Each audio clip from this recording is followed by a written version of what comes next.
Alors pour moi, la couleur de la chartreuse, c'est une couleur qui est un beau vert. Pour moi, ça respire la nature, ça respire le naturel, les plantes.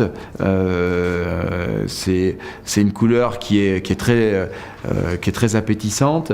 Mais justement, la force de la chartreuse aussi, que je trouve, c'est que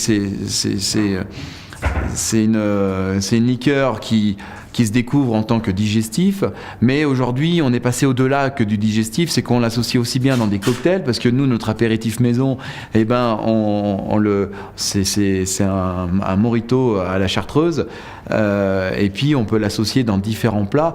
Donc c'est vraiment une couleur qui est très appétissante, qui est vif, qui donne vraiment envie de la déguster et qui est fabuleuse.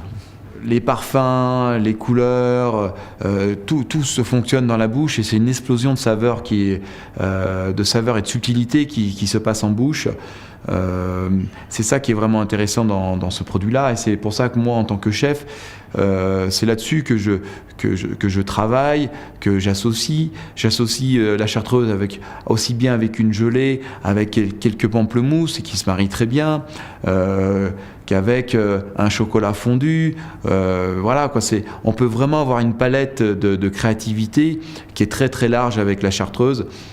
J'ai des souvenirs de la chartreuse quand j'étais tout petit, avec mon grand-père, quand on avait un petit peu mal au ventre ou on sentait un petit peu barbouillé, peut-être quelques gouttes d'élixir sur un sucre, nous on appelait ça un canard, et vous mettez ça dans votre bouche et 30 secondes après, vous avez les yeux qui s'ouvrent et l'effet des plantes fonctionne, et là vous n'avez plus de mal de ventre, vous n'êtes plus barbouillé et ça repart.